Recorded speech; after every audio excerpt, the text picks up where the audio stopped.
Thank you. Okay. So I'll just introduce myself and then hand over to Sophie. And Okay. I think what we both will say is that, again, we are not experts, but we have read a lot on this and we are keen enthusiasts and we try to be aware of this topic. So I work for Emirates, but I'm nowhere related to sustainability at Emirates. I work in the IT department. I'm a technical product owner. I look after commercial planning at this point of time. And over to you, Sophie. And before that, I just want to say good morning, good afternoon, good evening, wherever you are in the world. And thank you for making the time to join us today.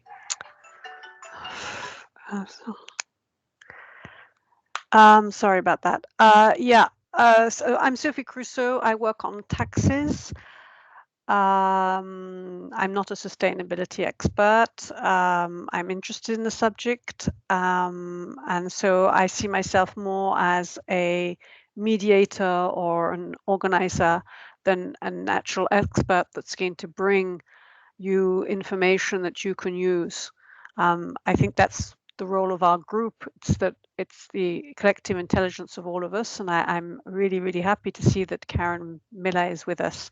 And maybe she'll be able to give us an insight into, well, the content of her job and what it involves and her expertise. So basically it's 15:27. We have about 3/4 of an hour. We probably may not get through all the questions, and it doesn't matter. Sorry. We probably won't get through all the questions, and it doesn't matter because we can have another session later on and cover the questions that we didn't manage to talk about. Also, we sent out some questions in the email, and thank you very much for almost all of you answered. We won't be covering the topics that you mentioned in your answers. We won't cover them all today, but we will keep them for future reference, and we will use them to organize the next sessions and to decide which topics we will cover. So thank you very much for that. Okay, so we'll have about 5 to 10 minutes on each question, and then we'll cut the question. The reason being that if we spend more than 10 minutes on a question, it probably means that we should have a full session or a good half session on the question itself. And so we'll park it and schedule another session on it and try and get more information on some slides to, I would say, further discuss and go into more depth. Okay, so to start with, the first question was, did you have any feedback that you wanted to share on the last session on sustainability? Any highlights and any topics you thought were missed? Anything you want to say? Anything that you think we should talk about more in depth? And that you felt would be worth, I would say, another session? And also, would any of you be interested in helping to organize the next sessions? So anybody got any feedback on that one?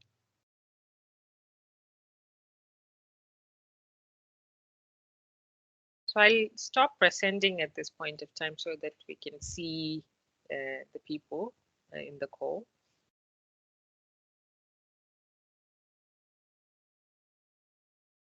No feedback? Okay, I suppose that's good because then maybe we reached expectations. Sorry, just to add here, I did not attend the previous session, so I was a bit lost.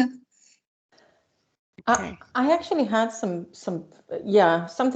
struck me, came to mind was, you know, what's really confusing that's been debated is whether short haul, you know, direct flights are better than connecting flights. And I've seen articles saying that, oh, the hub concept is the best. And then I've seen, oh no, direct flights, that's the best from a sustainability aspect. It's all very confusing. Okay, so something that we can take away. And we're going to take that one away. Okay, thank you. Yeah, and Okay. just want to add there that the phases of the flight that has got the most amount of fuel burn is actually takeoff and landing. So if you had a connecting flight, you have 4 of them at least, right? So yeah, so that will definitely contribute to the overall emissions for sure.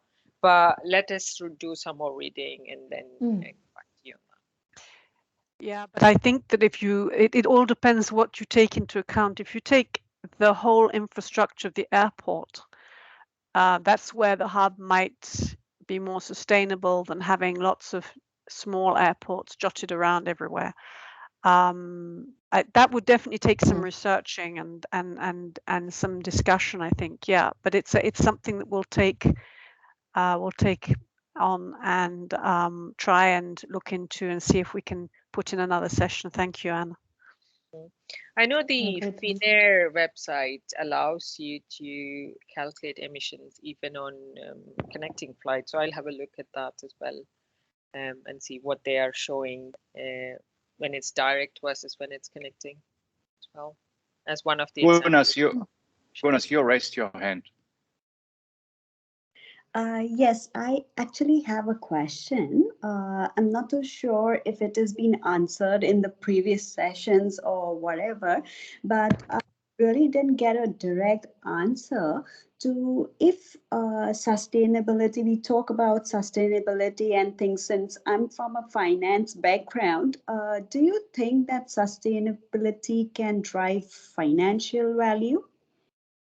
Yeah, so one of the pillars of sustainability is definitely profit. So it's profit, people, and planet. So finally, if the business has to be sustainable, the business still has to be profitable.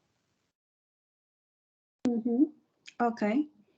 So But that's going for definitely one of different strategies on that, so it will definitely lead to financial value as well.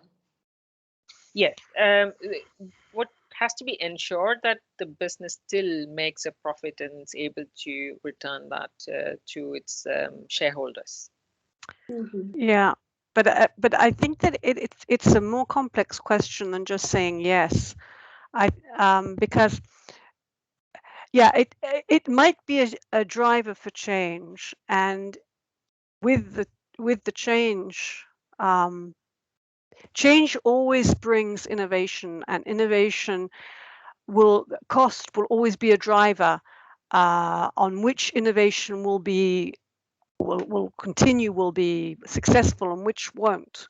So I would say that sustainability will drive innovation, and financial reality, in other words, the fact that airlines are private companies and they are there to make a profit, will mean that the innovations that I would say come out of it will be those that are the most financially viable. Now, maybe the question that we have to ask ourselves is the model, the economic model as it exists today, will it be the same in 15 years' time? And I would tend to say no, but Sharina and I had a big debate on that yesterday. And it's a yeah, I think it's a real question. But I believe that if we really are going towards a climate change, and if we really are going to have to reduce our emissions in order to, I would say, survive in the world as it exists today, then that will be a driver for a change in the economic model, which does not mean that it won't be profitable. So I just, sorry, Sophie, go on. No. There's one more question from Alexandra, just to add and also on, now Karen is raising the hand. I'll just add to what Sophie said. So, for example, the costs of an airline are quite high and the profit margins are very low. The industry profit margins are 4%. So it's actually one of the lowest, least profitable industries. So it's the differentiators that actually manage to make money. So, and any innovations initially are going to cost. So there needs to be probably subsidies and things like that, so that even for SAF, for example, that might help in the journey overall. And the other thing is, I was saying, it's a business. Like Sophia said, it's a business, so it has to make profit for sure. And there is this concept called stakeholder capitalism, not just shareholder capitalism. So that's probably something that we can come back to you with and share some more details. Thank you. That's all. And just to add also that I can't remember what I was going to say now. Well, Alexandra, you asked your question. I'll come back to it. Yeah, I just wanted to add to this point that Anne mentioned about short haul, long haul. That is also super interesting for me, and it's also interesting to see what is the effect of replacing short haul trips with trains. So in France, they're doing this, right? But then I read an article by CEO of Austrian Airlines where he is actually crunching some numbers and explaining that the effect of this is like super minimal, like really minimal. So you mentioned 4%, right? The whole aviation industry, but then the effect of replacing it, the smaller segments, and it's mostly connecting traffic anyway, it's very minimal. And it's obviously not very cost effective. So that's one of the things that I would like to learn more about. And the second one, I mean, we talk about sustainable fuel. Of course, this is a very hot topic, but I'm also curious about the in-flight service, you know, like we heard a lot about replacing plastic with some more like sustainable materials, but I think it all went to nowhere when COVID started, right? Now we see plastic everywhere. Everything is wrapped into it. So I'm curious about what airlines are doing in terms of, you know, making in-flight experience more sustainable as well. Yeah.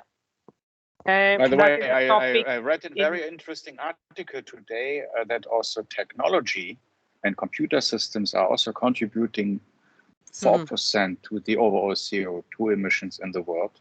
So that's also a quite interesting topic. Shall we now stop to use information technology in order to bring down CO2 emissions?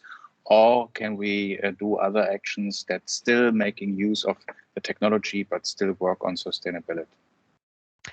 Yeah, I mean, I think that the problem with the airline, it's international, and there's no solution. One solution fits all. We're not going to get something like that. And I mean, obviously, the guy from Austrian, he's preaching for his company, okay?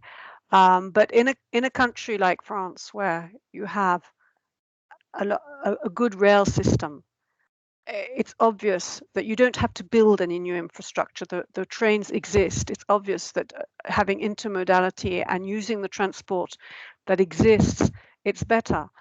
And also in France, the electricity is there's a lot of nuclear power stations. So there's very little carbon emission linked to electricity. It's not the same in Germany, for instance. Most electricity in Germany is produced using coal. So it emits a lot of CO2. So if you're going to use electric trains instead of aviation, then you're not actually solving the problem. And if you have to build new rail, then obviously there you're going to have a huge ecological and CO2 impact. So I think that that's everything has to be thought at with a global vision of what exists and what's best for this particular area scope. I don't think we're going to find one solution fits all. I mean, Sharina was saying, you know, she lives in Dubai. Is that right, Sharina? Yeah, in the UAE. And she can't go anywhere if she doesn't take an airplane. Well, you know, the situation is very different if you're living in France or in Spain. Yeah. So the topic of in-flight services and waste management is a topic of its own. So something that we can cover later. I see that Anne's and Karen. Karen raised her hand. Okay.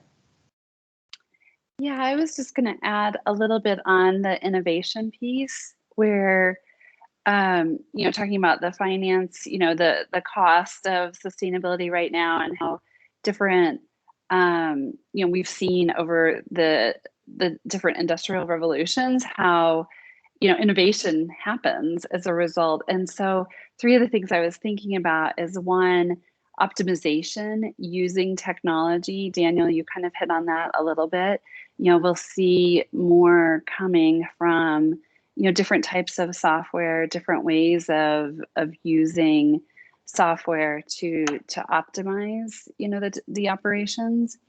And then the other 2 areas that I think we're really going to see a shift is, we've talked a fair amount in the last few minutes about like short haul flying, rail, is the advent of eVTOL, seeing how those electric vehicles, how they're going to change the dynamic of maybe the hub and spoke and that short haul, distance.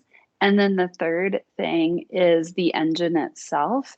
I know GE announced earlier this summer a whole new engine design that is designed for carbon neutral operations. And that's in the future, right? Like that's 10, 15 years out. But I think we're going to see these steps along the way. We're going to see technology help in the short term. We're going to see like eVTOL and different types of transportation. And then we're going to see a transformation in the engine itself and in the aircraft itself. So kind of a shift. So anyway, just a couple tidbits there. Yeah, I was going to say, Karen, I think you are probably more qualified than Sophie. And no, to be honest, not. No, I'm just saying that, please do answer from your point of view as well. Please do add on. That okay. Really, well, I'm like, I don't want to, I'm a guest, right? Like, but if I can add or supplement. Yeah, please give your input, because definitely, I mean, I'm not an expert and Sharina's not an expert, and what we're trying to do here is create, I would say, awareness and get discussions rolling. So you're the perfect person to come and help us do that. I'm happy to, where I can. Happy to.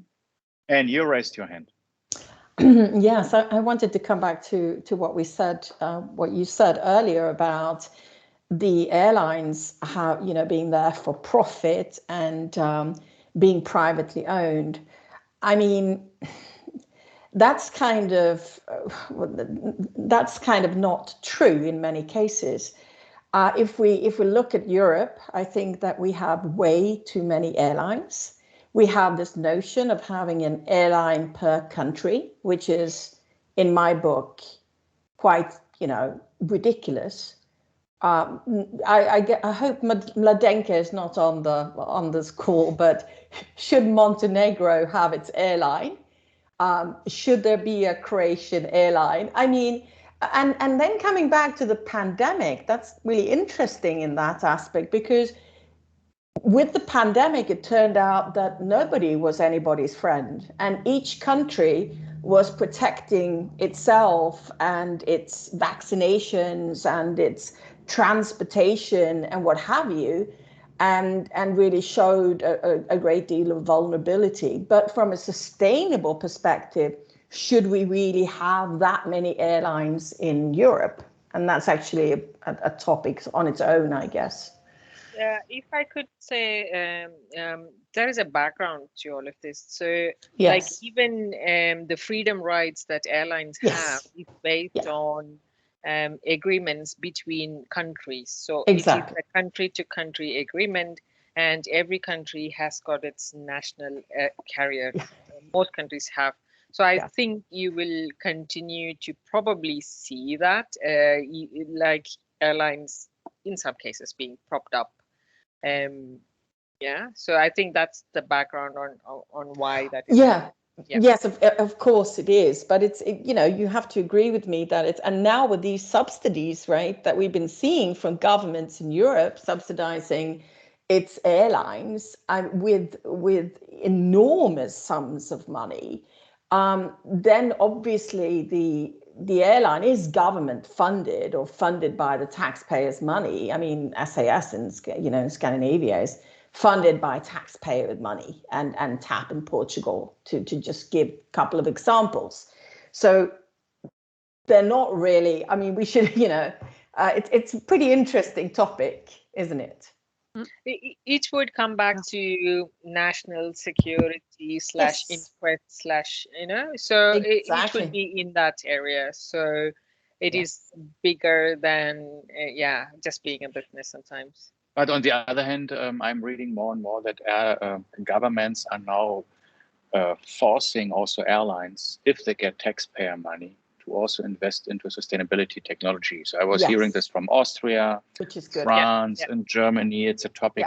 Of course, the question is, who is then really monitoring this, and is it maybe just a lip service, or is it a reality? Sophie, shall we go to the next one? Yes, definitely. We did have some polls. I think the next one is probably a poll. Let me see. Yeah, this one is a poll.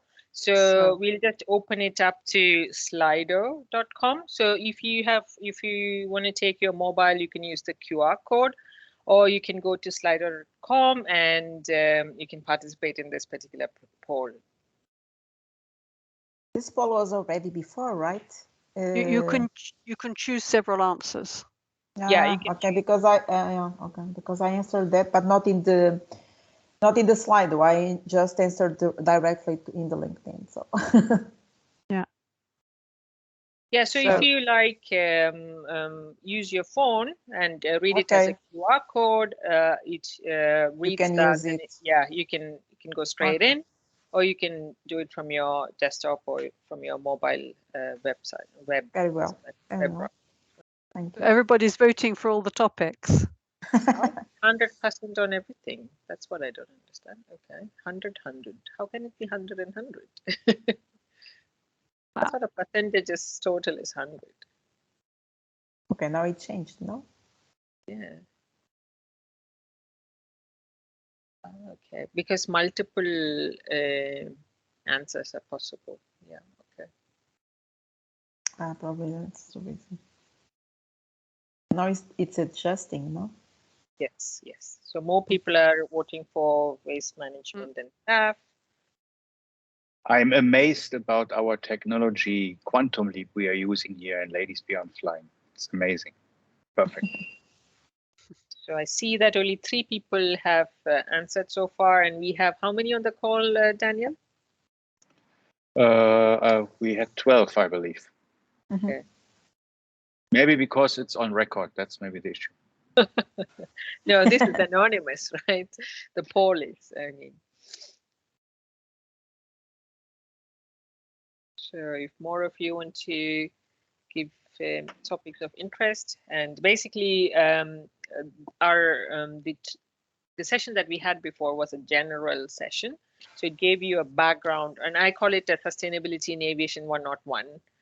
But now is the time to go focused on certain topics. So then this gives us an idea of what we can pick up next.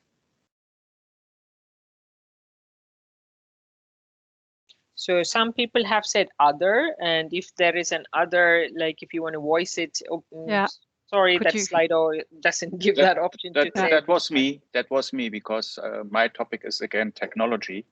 Okay.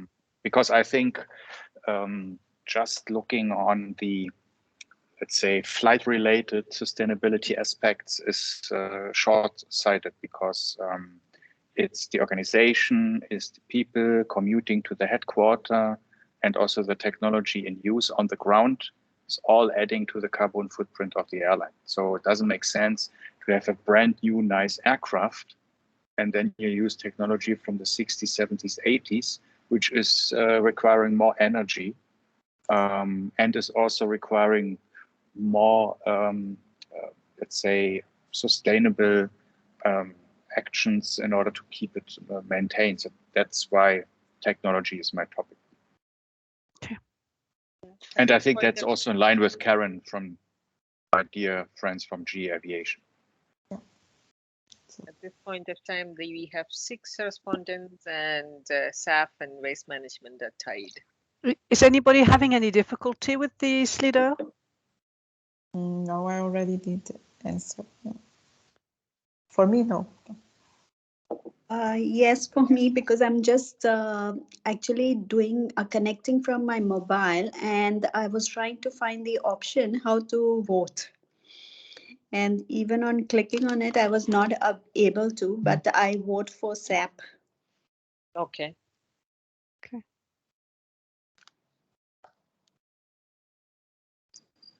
Okay, I think we will move on. So, Sophie, yeah.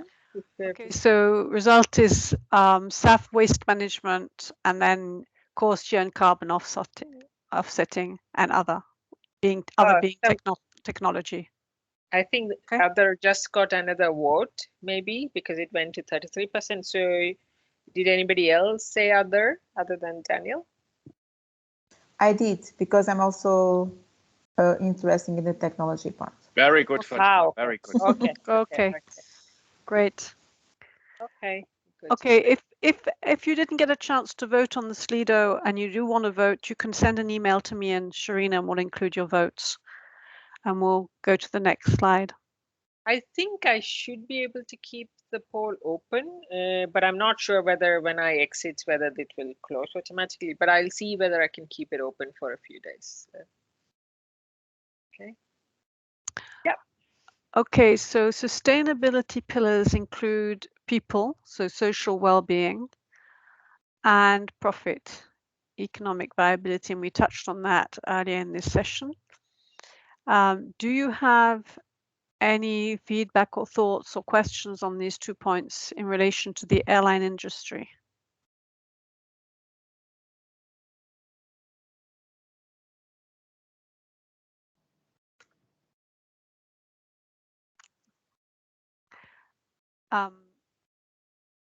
Yeah, I think the one of the pillars is very important. It's the social part.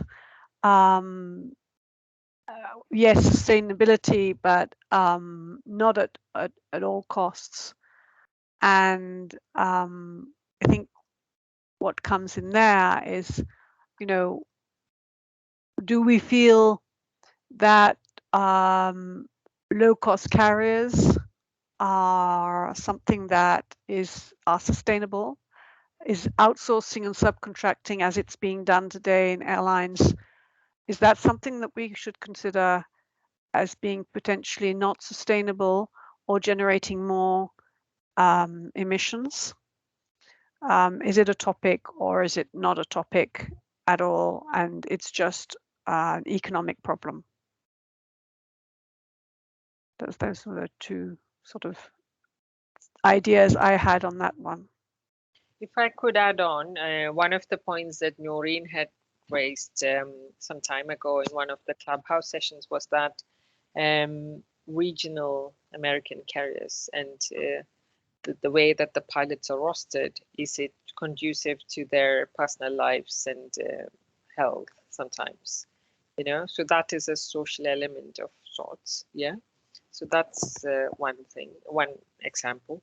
The other thing from a different industry is where in the fashion industry, they get beaten up all the time by saying, you know, like something happened in Bangladesh, the workers are not paid enough, they're working in cramped conditions, or the safety is not being taken care of.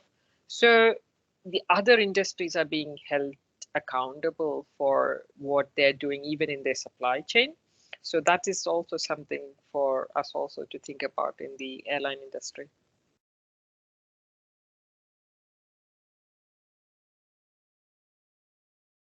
That's if we could talk about the fashion industry, that's where we get to the outsourcing or the subcontracting. Suhaila, you raised your hand. Yes, I was a bit excited with the topic about social well-being of the people. That's because, like, we have seen since this pandemic has started, cases around the world where pilots and crew have lost their job, and they used to be a very high-end salary earners, and we have heard a lot of cases whereby now, you know, literally they are Grab drivers and Uber drivers and stuff like that. And it's it's sad to hear or see these kind of things once the pandemic hits, and it's definitely is going to take a long time to kind of recover from this, especially like Asian countries, or I can see some of the countries where the domestic travels are booming, that they are fine, but not many countries that have got very high domestic routes, they will not be sustaining much as well. I mean, talking on behalf of AirAsia, we have seen a lot of our pilots and crew that have been on furlough, and it's something that the social well-being of the crew itself, it's sad to think about it.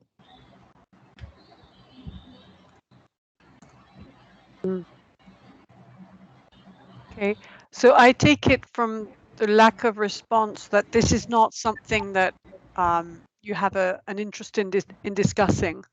I mean, Karen, I don't know if you have any feedback on these two topics.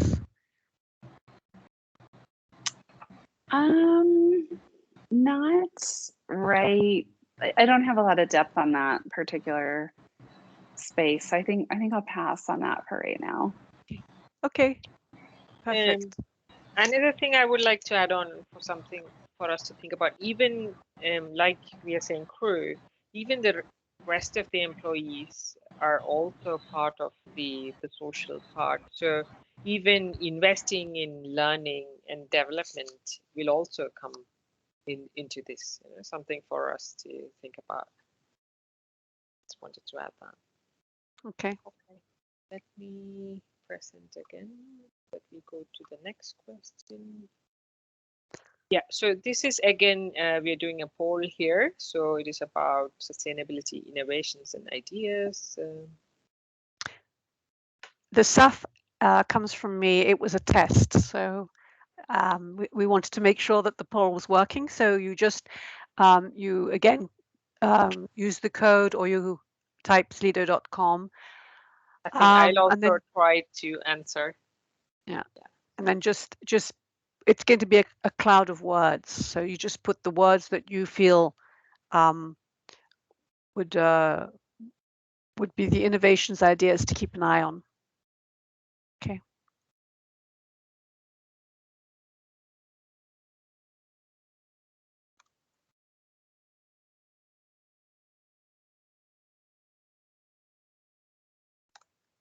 You can add multiple words. Yeah, or you can put as many words as you want, huh?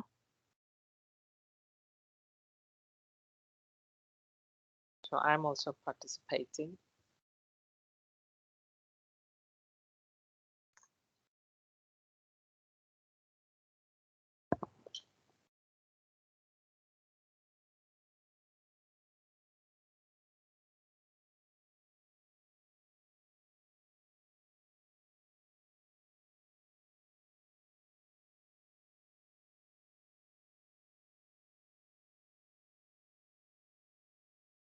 Power to liquid.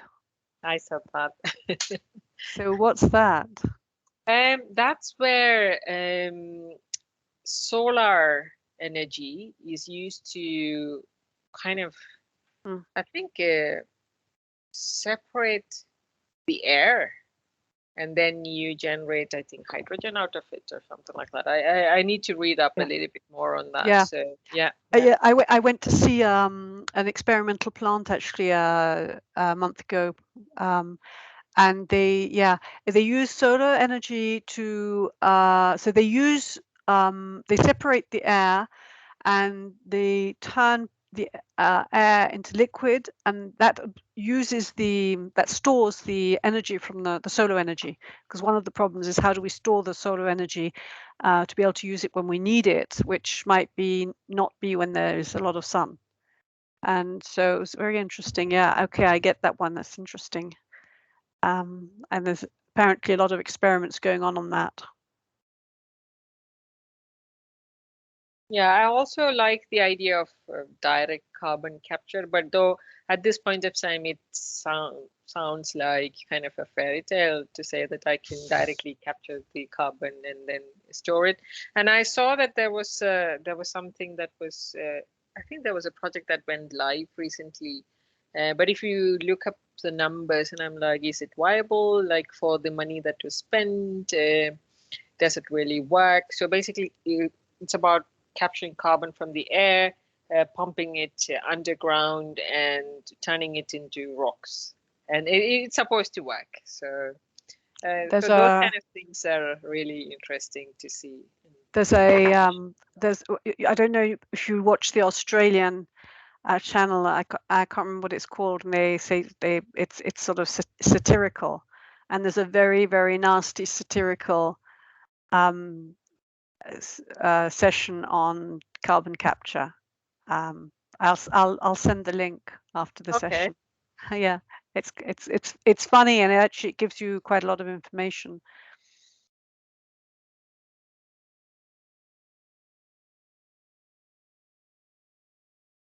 So AI is coming up quite a lot. Yeah, that's something that I can cover. I have examples from, for example, on all pillars of sustainability. So how you can improve operations across. AI is actually a very good driver, I think, would be in the future, and it's already is. Especially in the area of flight operations, optimizing flight operations so that the fuel that is consumed is lesser than now. Yeah, and the minimum prices for travel, I mean, that's really interesting. But if airlines can't battle over fares, then they'll be battling over other things. And one of the things they might be battling over is their sustainability, their imprint. That could be a really great driver. If customers show an interest, and if they will choose the airline for the same price, the airline with the less CO2 footprint, then that's really going to drive innovation on sustainability. I mean, that's what I was talking about a bit when I was saying I think the business model will change. But I can see that as being a driver. Today, we're focused on the fares, and we compare the fares, and we try to have the lower fare or the same fare as our partners or our non-partner airlines. But yeah, if there's a minimum price and we align on that minimum price, then we'll have to compete on something else. Yeah, I still see that only 6 people have participated. So because I participated, it's 1 less than before. So what's going on? Are people still not able to access Slido?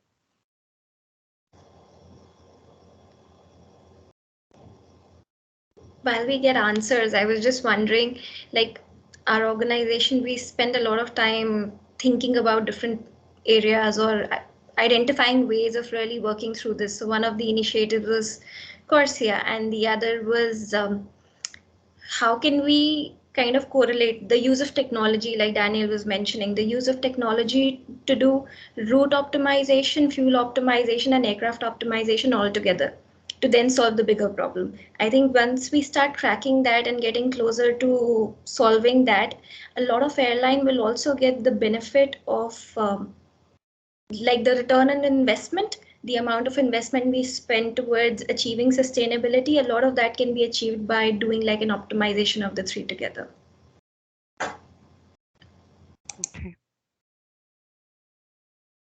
Okay, well, I think we'll close that topic, and we have 10 minutes left, and I think this will be the last topic for today.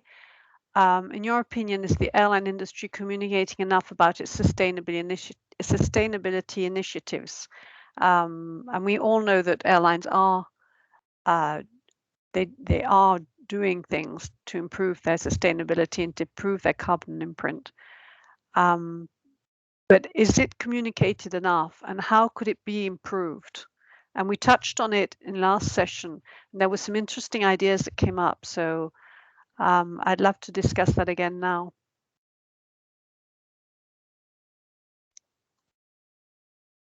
Any thoughts on this one?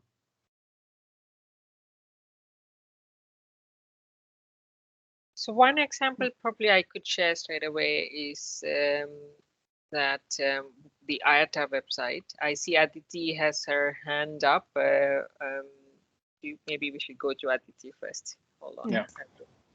Yes, I was also saying the same thing. So one way IATA is trying to contribute by coming out with initiatives, by coming out with some informatory, but it's also limited to the people who subscribe to the ITA website, who are really looking for topics like that, and they get the information on that. But I think what you guys are doing is also a great initiative that you guys have taken in really spreading the awareness about sustainability. And I think we should encourage something like that, that we can really spread awareness. Like, a lot of us know that there are things that are happening, but when we're seeing what you're talking about, like, everything's really going back to sustainability. So that's like the bigger umbrella under which a lot of things are happening, but maybe subconsciously we never even realize that it's going back to sustainability. So I think you guys are doing a great job, and I think we can continue similar sort of information workshops and discussions to then spread the awareness in the industry. I think that's what's really required. Well, thank you so much for that, which actually ties up to a point that comes further along, which is about what can be done within our own companies for this. So I feel strongly that if all of us are educated in it, even I stumbled upon this topic. So if we are trained more, and every person in the industry is trained more, then we can all contribute in our individual levels. Yeah. That's something I feel very strongly about. Okay, it would be also interesting to know, has every airline, for example, a chief sustainability officer? Where is this topic of sustainability put within the organization? Is it just a nice trend at the moment to pretend to do something, or what are the real actions done from every airline to be more sustainable? And not just talking about 2050, 2040, 2030, what are the activities at the moment? That would be interesting to understand. Yeah, definitely all airlines are in this now. Every airline has got either a sustainability report, or as part of their annual report, they're showcasing what they're doing. One of the very nice ones, like actually, I think, was it Thai Air Asia? I can't remember. Very nicely put with a lot of diagrams. Maybe we can share in one of the subsequent meetings. And I thought, if more people communicated like that, it is easier to grasp what companies are doing. But all airlines have now these collecting information, publishing information. Whether they're communicating enough is still something to be seen. So this is the IATA website. So I'll just scroll through it. And I feel that, and this is for the general public, and it's called flyaware.com. And what I really liked is it's quite a friendly site, and it's not like an information heavy site, but it takes ages to scroll through. But really like that it keeps it light, but gives the information that is required. Scrolling through it, it's not. I feel that the scrolling could be much better from a digital point of view, but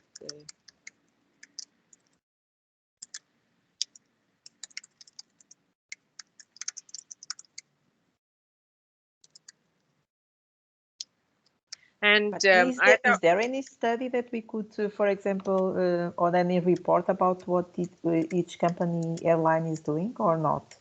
Are they obliged, or do we have any information that we can, capture this information in order to understand who is doing what, comparing to the others, and, have some kind of evaluation of what they're doing?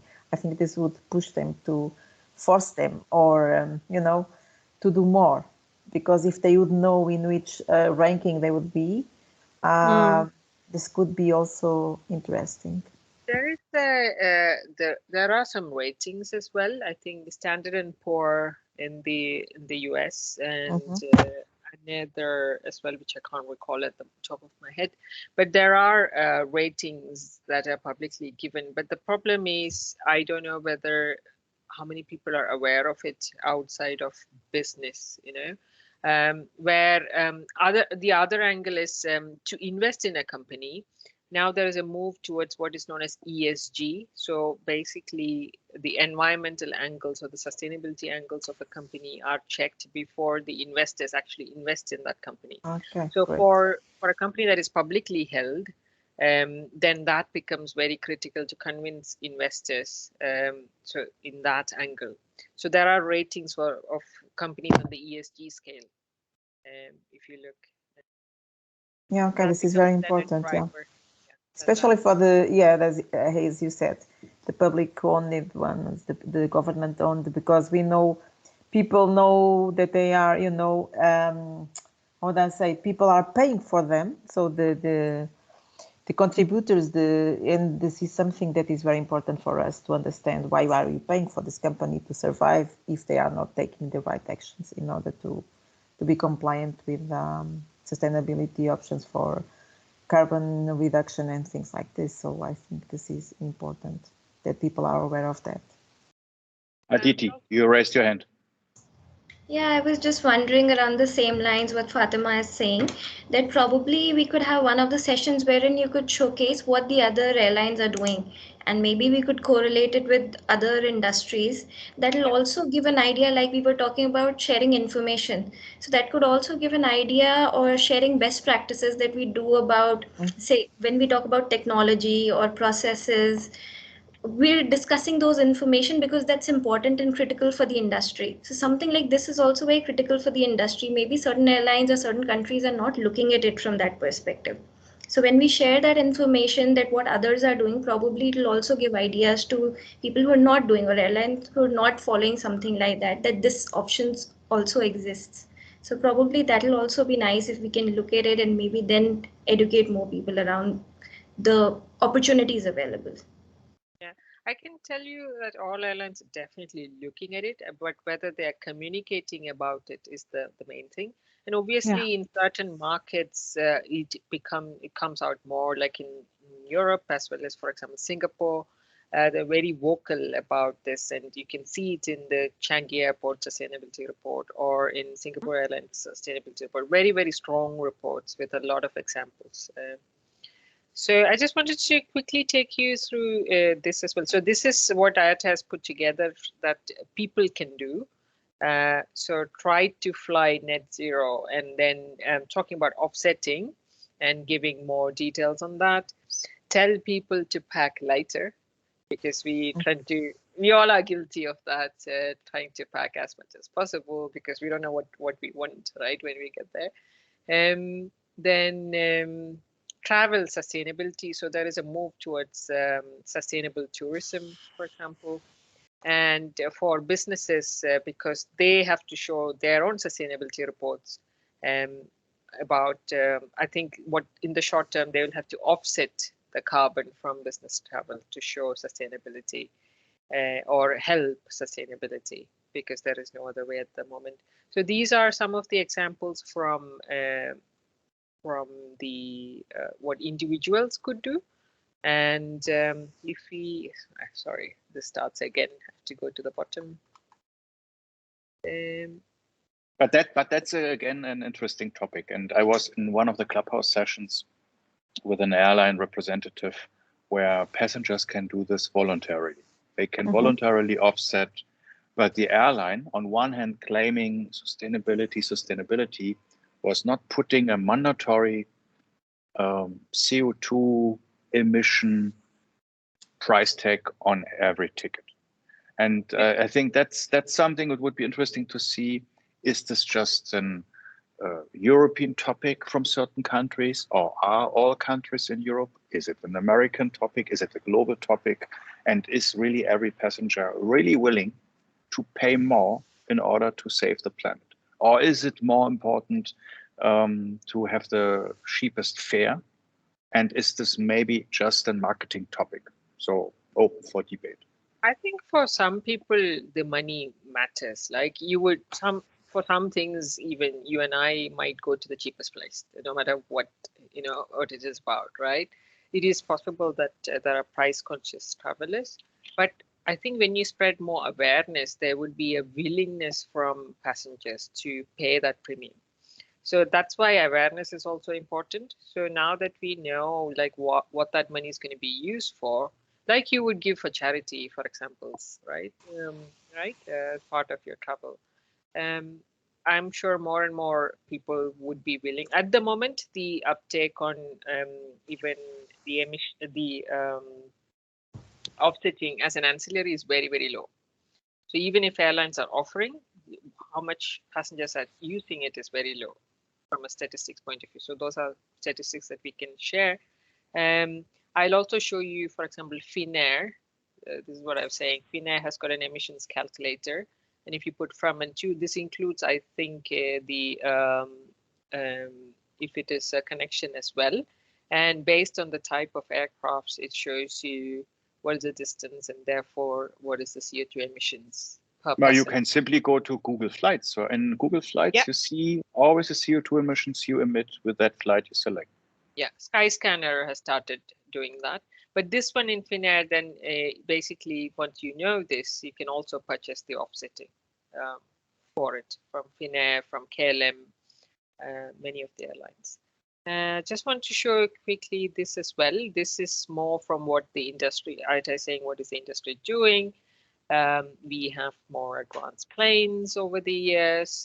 We are trying to operate smarter air navigation services, flight operations, and so on. And how we are trying to cap our emissions using CORSIA, or the growth in emissions, and how we want to start using sustainable aviation fuels. So this is what the IATA website has. I think whatever the initiative that is taken by a company, they can always be accused of greenwashing. I mean, it's the ultimate argument. People who are anti-flying, they'll say, oh, well, they're just greenwashing. But the actual fact that an airline is creating a website where you can calculate your CO2 emissions, that they're bothering to create an ancillary and to partner up with somebody who's going to offset. I mean, we do that with Trip for Tree. Well, it wasn't simple to agree on a partnership. It wasn't simple to set it up technically. It was there was a lot of people, there were a reasonable amount of people involved that could have been involved doing something else. So it's a choice that the airline made. They felt that it was important enough. Now, does it really help? Probably not. All the money that is spent by people on offsetting is actually efficiently used, but I'm pretty optimistic that most of it is used, and it does make a difference, and I really hope it does. So yeah, not to do something because you think you might be accused of greenwashing isn't an argument for me. Yeah, it's awareness. I think we all had now 20th anniversary of 9/11, and there were security extra charges put on every ticket and so on, and we all pay it and we all accept it because it's for our security. Yeah. But there is not a global extra charge for CO2 emissions. But there will. And when you put this topic on, then you quickly hear, yeah, but the people are not flying, and even if it's €2. For €2, people are suddenly not flying. If they do, and that's for me. Maybe I'm too controversial on that, but for me, it's very often a feel-good topic, and the real actions are not done. It's a lot of lip service on, and that's why I think that it needs to have a global approach from an organization which is then also taking the responsibility to monitor how this extra costs are invested into the technology. At the moment, it's all under the responsibility of every individual airline, and not every airline is doing it on the same level. Some are doing something, but not all. And of course, then again, it will be because they don't have the funding for the innovations. Others are bigger. Maybe for them it's easier. They have bigger market share.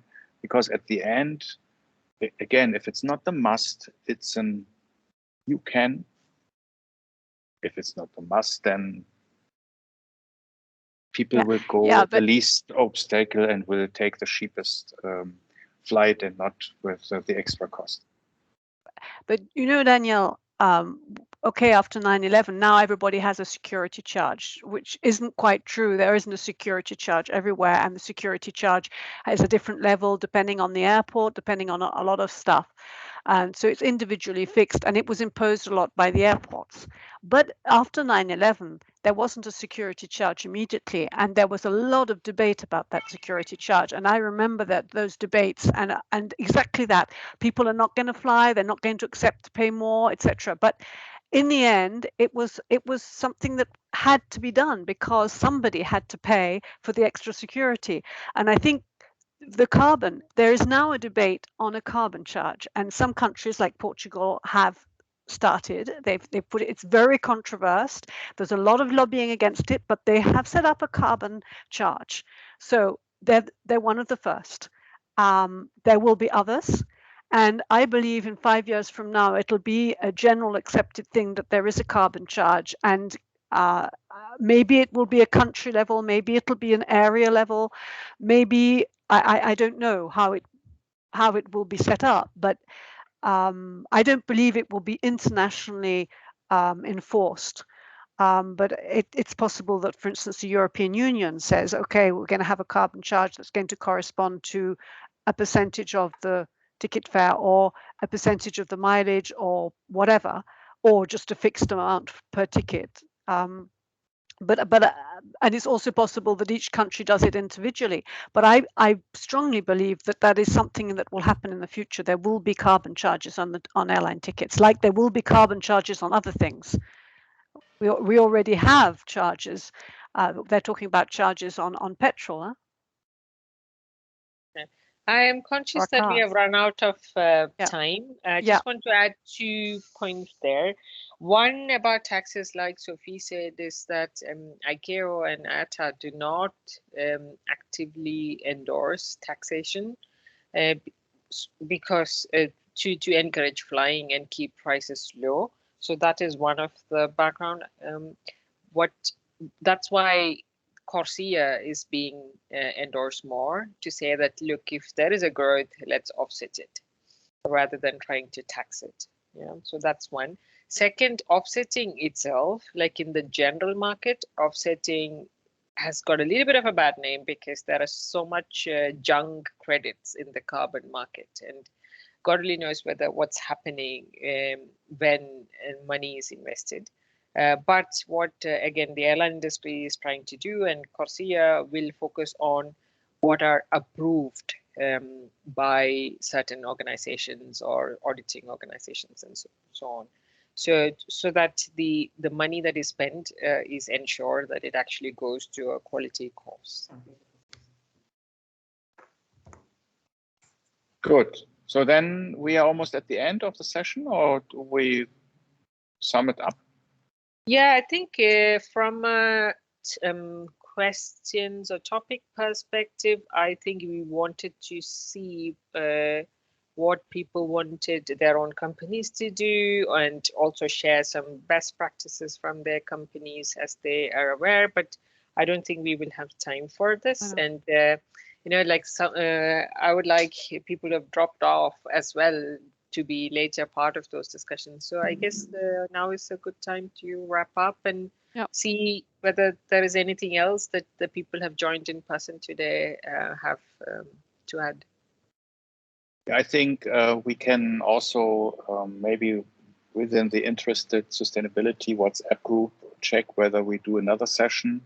I think we have also with the survey you made some nice input which we can use for later discussions. We have some new joiners who are also potentially contributing to this topic in the future. But I think it was a quite interesting session.